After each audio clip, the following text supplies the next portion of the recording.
I think one of the most interesting things that we found was this relationship between the sales that happened.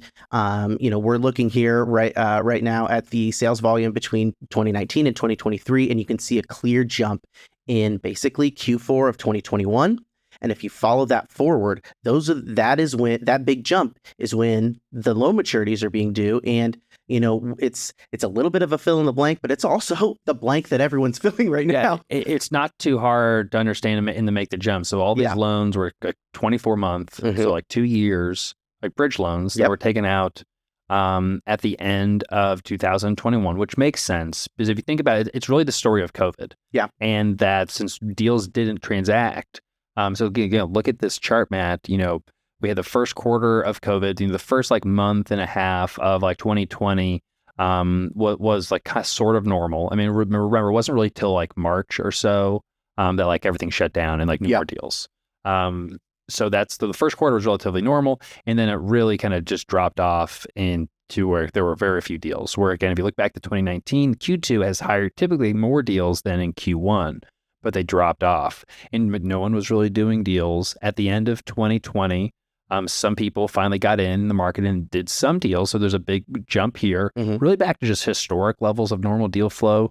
We were buying deals right then, but it was in 2021 when the rent growth really started picking up, that whole story. Yeah. And the prices started getting crazy, and interest rates were now at zero.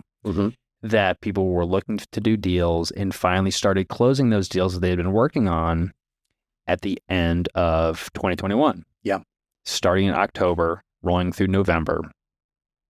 And you see that in the fourth quarter, it's a huge spike. And so this is like the wave front. And so it's not surprising then, it's very easy math, 24 months later, 2 years later, quarter to quarter, Q4 of now. You saw the spike then. And then there you go, right there. And so here's the spike again on the other side of these loan maturities.